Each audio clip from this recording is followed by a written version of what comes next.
Hello दोस्तों, स्वागत है आपका आपके अपने YouTube channel journey to success में। आज हम हिस्ट्री के पार्ट में बहुत ही इंपॉर्टेंट टॉपिक डिस्कस करने वाले हैं। बुद्धिज्म एंड जैनिज्म इंडिया के बारे में आज हम लोग पढ़ेंगे। भारत में बुद्धत्व और जैन धर्म कैसे आया, क्या हुआ, सारी चीज़ें हम लोग डिस्कस करेंगे। वीडियो स्टार्ट करने से पहले आपसे एक रिक्वेस्ट करना चाहूँगा कि अगर अभी तक आपने हमारे चैनल को सब्सक्राइब नहीं किया है तो सब्सक्राइब कर लीजिए और वीडियो पसंद आए तो लाइक और शेयर जरूर कीजिएगा, क्योंकि आपका लाइक और शेयर ही हमारी मेहनत का फल होता है।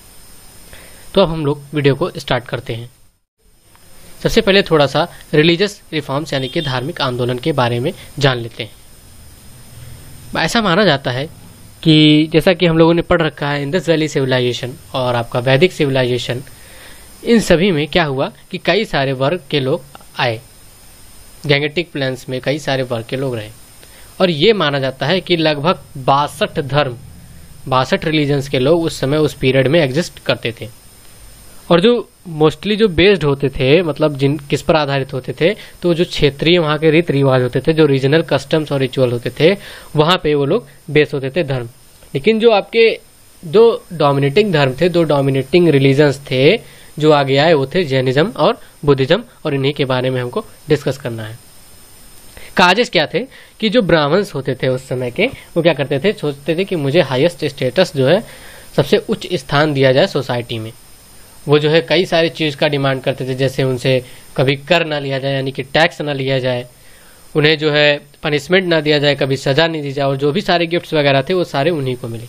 लेकिन जो अदर वर्ग के सोसाइटी के लोग थे, यानी कि जैसे शूद्र हो गए, आपके वैश्य हो गए, आपके क्षत्रिय हो गए, ये सब उनका डोमिनेशन, जो ब्राह्मण्स डोमिनेट कर रहे थे, उनको अच्छा नहीं लगता था। इसलिए जो क्षत्रिय थे उन्होंने इसके लिए स्ट्रांगली विरोध किया, कहे कि ज़्यादा विरोध करके वो लोग आगे आए।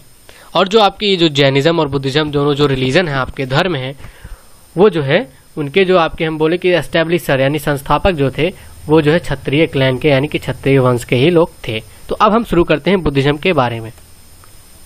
बुद्धिज्म गौतम बुद्ध के नाम पे, ठीक, ये धर्म पड़ा बुद्धिज्म। इनका जन्म कब हुआ गौतम बुद्ध का? तो इनका जन्म 563 BC में हुआ। कहाँ हुआ? लुम्बिनी, जो कि कपिलवस्तु में है, ठीक। उसके बाद डेथ, इनकी मृत्यु 483 BC में कुशीनगर में हुआ। और इनका जो मृत्यु हुआ, यानी डेथ को क्या कहा जाता है? महापरिनिर्वाण। क्या कहा जाता है? महापरिनिर्वाण। इनके बचपन का नाम सिद्धार्थ, इनके पिता का नाम सुद्धोधन, इनकी माता का नाम महामाया। और जो इनका मृत्यु है, इनकी माता का जो मृत्यु हो गई, कब हो गई? इनके जो सिद्धार्थ का, यानी कि जब हम कहें कि इनका जन्म हुआ गौतम बुद्ध का, उसके 7 दिन बाद ही उनकी मृत्यु हो जाती है।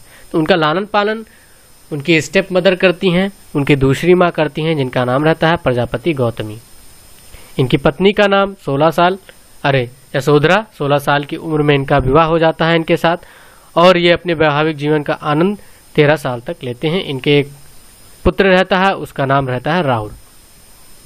ऐसा माना जाता है कि जब इनका जन्म होता है, तब जो इनके पिता रहते हैं सुद्धोधन, वो किसी ऋषि मुनि को जो है इनकी कुंडली बनाने को कहते हैं और इनका फ्यूचर यानी कि इनका भविष्य देखने को कहते हैं। तो वो जो ऋषि मुनि रहते हैं वो बताते हैं कि ये लड़का या तो बहुत बड़ा राजा बनेगा या फिर बहुत बड़ा गृह त्यागी बनेगा, जो लोगों को ज्ञान बांटेगा। तो इनके पिता ये सोचते हैं कि अगर ये गृह त्याग देगा तो हमारा वंश कैसे चलेगा आगे, और भी सारी चीज़ें उनके दिमाग में आती हैं। तो उन्होंने क्या किया, इनके लिए जो है घर में ही, मतलब इनको इस तरीके से घर में कैद कर दिया कि ये बाहर जाने ना पाए, बाहर की चीज़ें उन देखने ना पाए। इनको घर में ही सारी सुख सुविधाएं प्रदान करा दी, ताकि ये बहुत बड़ा, क्योंकि हर पिता चाहेगा कि उनका लड़का जो है एक अच्छा बने।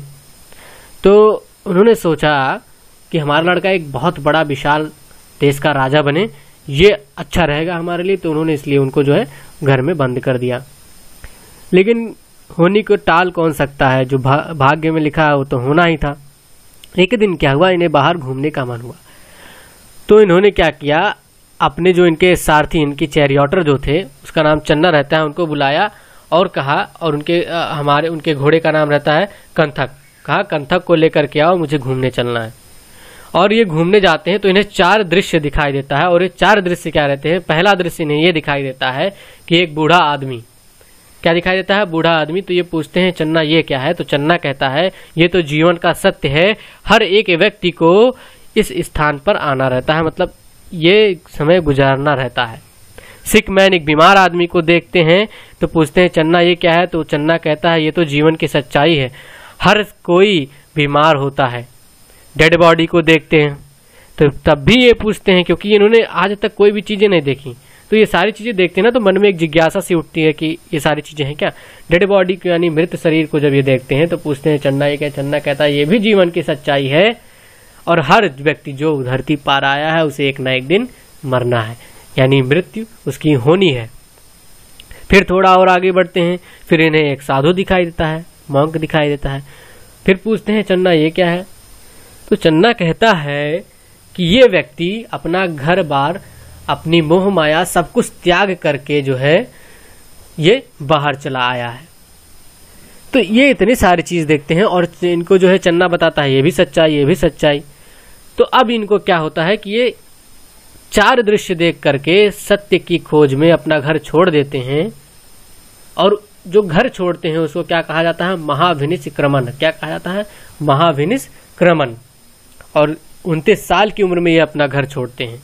6 साल तक ये उधर उधर भटकते हैं।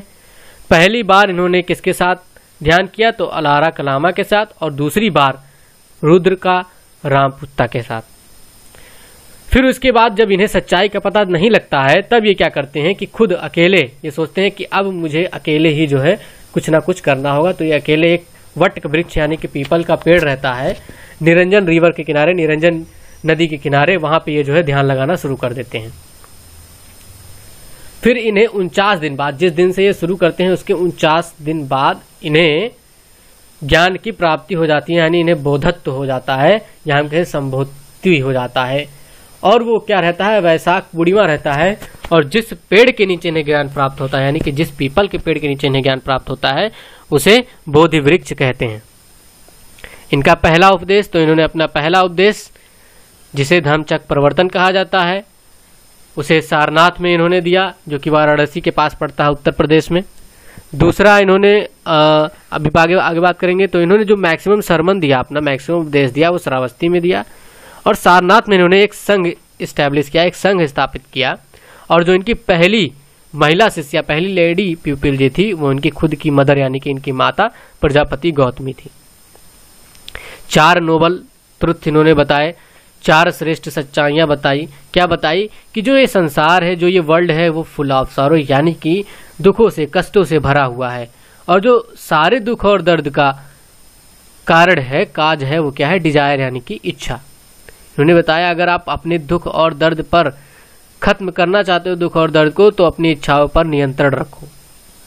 इन्होंने फिर नियंत्रण रखने के लिए जो इच्छाएं थी उसको नियंत्रण रखने के लिए 8 फोल्ड पाथ भी बताए, 8 रास्ते भी बताए। उसको हम लोग देखेंगे क्या क्या बताया। उन्होंने बताया राइट फेथ यानी कि सम्यक विश्वास, बताया कि सच्चाई में विश्वास रखो, कभी भी झूठ पर विश्वास मत रखो।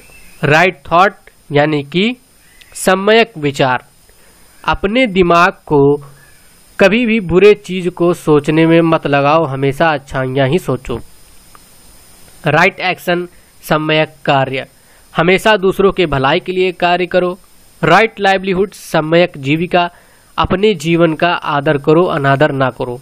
राइट एफर्ट्स सम्यक प्रयास, बुराइयों को जो है अपने से दूर भगाओ, बुराइयां अपने पास मत लेकर के आओ। राइट स्पीच, अच्छा बोलो, कुछ ऐसा मत बोलो जिससे दूसरे को कष्ट हो। राइट माइंडफुलनेस, अपने विचारों पर जो है कंट्रोल करो, नियंत्रण रखो। राइट कंसंट्रेशन यानी कि मेडिटेशन करिए आप, कंसंट्रेशन, जिस चीज को आप कर रहे हैं आप उस पर कंसंट्रेट करिए, उस पर जो है आप ध्यान लगाइए, ना कि किसी दूसरे चीज पर। बुद्धा सेक्ट्स यानी कि इसका डिवीजन, इसके वर्ग क्या क्या हुए, तो पहली बार बुद्धिज्म को जो है 2 सेक्ट में 383 बीसी में 2 वर्ग में डिवाइड किया गया, बांटा गया। कौन कौन से, स्थावीरा जो कि ट्रेडिशनलिस्ट थे, और महासंघिका यानी कि जो चेंजर्स थे। लेकिन जो फाइनली पूछा जाता है आपके एग्जाम में वो इंपॉर्टेंट नहीं है, वो है आपका 1st सेंचुरी एडी में बुद्धिज्म डिवाइड हुआ किसमें, हीनयान और महायान में। यही दोनों इंपॉर्टेंट है आपका। हीनयान और महायान के बारे में हम लोग पढ़ेंगे थोड़ा सा। हीनयान आखिर क्या है, तो हीनयान के लोग क्या करते थे, जो थे वो जो बुद्धा की ओरिजिनल टीचिंग्स थी, जो 8 फोल्ड पाथ थे और world is full of sorrow misery वगैरह, जो सारों उनकी नोबल ट्रुथ थी, उस पे विश्वास करते थे। और लेकिन ये लोग क्या करते थे, मूर्ति पूजा में विश्वास नहीं करते थे। और ये किस किस क्षेत्र में पॉपुलर हुआ, किस किस एरिया में प्रसिद्ध हुआ, मगध और श्रीलंका में। उसके बाद आपका आता महायाना, इनके लोग जो है विश्वास रखते थे टीचिंग्स ऑफ बुद्धा में। अच्छा, उसके बाद ये लोग वर्शिप, आइडियल वर्शिप जो मूर्ति पूजा है उस पर विश्वास रखते थे। ये कहाँ कहाँ पॉपुलर हुआ, तो ये आपका पॉपुलर हुआ चाइना में, जापान में, कोरिया, अफगानिस्तान, तुर्की में, और जितने भी साउथ एशियन कंट्रीज थे वहाँ पे ये जो है प्रसिद्ध हुआ। एक चीज़ यहाँ पे हिनियाना में मिस्टेक है, मैंने लिख नहीं रखा है यहाँ पे, this sect do not believe in original teachings of Buddha. मतलब ये लोग जो ओरिजिनल टीचिंग थी बुद्धा की उसमें विश्वास नहीं रखते थे। उसके बाद बुद्धिस्ट लिटरेचर, जो बुद्ध के साहित्य थे उसके बारे में हम लोग जानते हैं, तो वो था द थ्री पिताका। क्या था, द थ्री पिताका, यानी कि थ्री फोल्ड बास्केट। किस भाषा में लिखे गए थे, तो पाली भाषा में, पाली लैंग्वेज में लिखा गया था। एक एक करके थोड़ा थोड़ा पॉइंट देखेंगे। विनय पिताका किस विषय पर लिखा हुआ है, rules of discipline in monastery. जो वंशानुगत रजाए होते थे उनमें जो अनुशासन के नियम थे उसके बारे में लिखा गया है। ये बुक लिखी किसके द्वारा गई, विनय पिताका, तो ये उपाली के द्वारा लिखी गई। और इसे क्या कहा जाता है, बुक ऑफ डिसिप्लिन, यानी अनुशासन की किताब कहा जाता है। सुत्त पिताका किस विषय में लिखा गया है, तो कलेक्शन ऑफ बुद्धा सरमन्स, यानी कि जितने भी बुद्धा के उपदेश थे उसका संग्रह है। ये किसके द्वारा लिखा गया, आनंद के द्वारा, और इसे बास्केट ऑफ सुत्ताज कहा जाता है। उसके बाद आपका अभिधम्मा पिताका, यह किस विषय पर लिखा गया, तो ये फिलॉसफी अपीयरिंग के बारे में लिखा गया, फिलॉसफी जो थे उस समय के। और रिटन किसके द्वारा ये हुआ, तो ये मोगालीपुट्टा तिसया के द्वारा लिखा गया। इसे क्या कहा जाता है, डॉक्ट्राइन ऑफ बुद्धिज्म, यानी बुद्धिज्म का धर्म कहा जाता है। उसके बाद कुछ पॉइंट्स और मैंने ऐड किए हैं जो एग्जाम में पूछे गए थे। इसे पूछा गया महावंश और दीपवंश किस धर्म के जो है टेक्स्ट थे, तो ये बुद्धिस्ट के थे। और ये किस चीज के बारे में इंफॉर्मेशन प्रोवाइड करते हैं, श्रीलंका के बारे में। श्रीलंका किस उसमें लिखा हुआ था, तो हिनयान में लिखा गया था। अच्छा, उसके बाद जताकस, इसके बारे में पूछा गया, तो ये जताकस क्या है, ये फेबल्स, कहानियां बताता है जो डिफरेंट बर्थ है बुद्धा के उसके बारे में बताता है। और ये जताका जो है ये पोएम्स के फॉर्म में लिखा हुआ है और इसमें 547 जताका लिखा गया है। 4 बुद्धिस्ट की काउंसिल हुई, 4 सभा हुई इनकी। पहली काउंसिल 483 BC में कहाँ हुई, राजगृह में हुई। कहाँ हुई, राजगृह, जो कि बिहार में है। अच्छा, एक ट्रिक मैं बताता हूँ कि जो आपके 4 काउंसिल हुए, क्या चीज, जो आपके 4 काउंसिल है उनका प्लेस पूछा जाता है एग्जाम में ना, तो ट्रिक मैं बता देता हूँ कि RVPK, रणवीर क्या हो गया आपका, रणवीर हो गया। और ये क्या हो गया, PK, रणवीर इन PK। तो इससे आप लोग समझ जाइएगा कि रणवीर इन PK। तो अब हम लोग जो है आगे बढ़ते हैं कि टाइम पीरियड जो है आपका 483 BC, प्लेस आपका हो गया राजगृह बिहार। किंग, उस समय के राजा कौन थे, अजात शत्रु। कौन सी डायनेस्टी, तो हरियंका। चेयरमैन महाकायापा। उसके बाद आउटकम, क्या उससे हमारी आउटकम निकली, तो उस समय जो है फर्स्ट काउंसिल में विनय पिताका और सुत्त पिताका लिखा गया पहली परिषद में। दूसरी परिषद सेकंड काउंसिल, इसमें क्या हुआ, दूसरी सभा, इसमें क्या हुआ, इसमें इसका time period 383 BC, place Vaishali Bihar. क्योंकि आपने क्या पढ़ा, RB यानी रणबीर कुमार, और रणवीर, फिर PK, रणबीर के बाद से P, फिर उसके बाद से K यानी कि PK, रणबीर कुमार PK। तो आपका दूसरा B हो गया, तो वैशाली बिहार। King Kalashoka, dynasty Shishunaga. और आपके चेयरमैन उस समय सभा कामनी। और आउटकम क्या हुआ इसमें, फर्स्ट टाइम बुद्धिज्म किसमें डिवाइड हुआ, सिथावाइरा और महासंघिका में। उसके बाद थर्ड काउंसिल, तीसरा परिषद, time period 250 BC, place Pataliputra, मैंने बताया RB के बाद P था, तो पाटलिपुत्र बिहार में। किंग कौन थे, अशोका, डायनेस्टी मौर्य डायनेस्टी थी। उसके बाद चेयरमैन कौन थे, मोगालीपुट्टा तिसया। आउटकम क्या हुआ, अभिधम पिताका लिखा गया इसमें। उसके बाद चौथी काउंसिल, चौथी सभा, टाइम पीरियड इसका 1st century AD, place Kashmir, king Kanishka, dynasty Kushan, chairman Vasumitra. उसके बाद आपका आउटकम क्या हुआ इसमें, बुद्धिज्म को 2 सेक्ट्स में, 2 वर्गों में डिवाइड किया गया, महायाना और हिनयाना। उसके बाद 5 ग्रेट सिंबल जो पूछे जाते हैं एग्जाम में, वेरी इंपॉर्टेंट। बर्थ का क्या सिंबल है इनके, गौतम बुद्ध के बर्थ का सिंबल है लोटस, एलिफेंट एंड बुल। उसके बाद ग्रेट डिपार्चर का हॉर्स, मतलब ग्रह त्याग करने का इनका हॉर्स है, घोड़ा। एनलाइटमेंट का इनको ज्ञान प्राप्त करने का बोधि ट्री। फर्स्ट सरमन, पहले उपदेश का इनका हुईल, क्योंकि फर्स्ट सरमन के इनको क्या कहा जाता है, धम्म चक्र परिवर्तन। तो धम्म चक्र से क्या आ गया, हुईल, तो हुईल परिवर्तन। उसके बाद से क्या होगा, डेथ, स्तूपा एंड फुटप्रिंट। तो इसी के साथ वीडियो समाप्त होती है। पार्ट 2 को देखना मत भूलिएगा। और हाँ, आप हमारे टेलीग्राम चैनल को भी ज्वाइन कर सकते हैं, लिंक आपको वीडियो के डिस्क्रिप्शन में मिल जाएगा।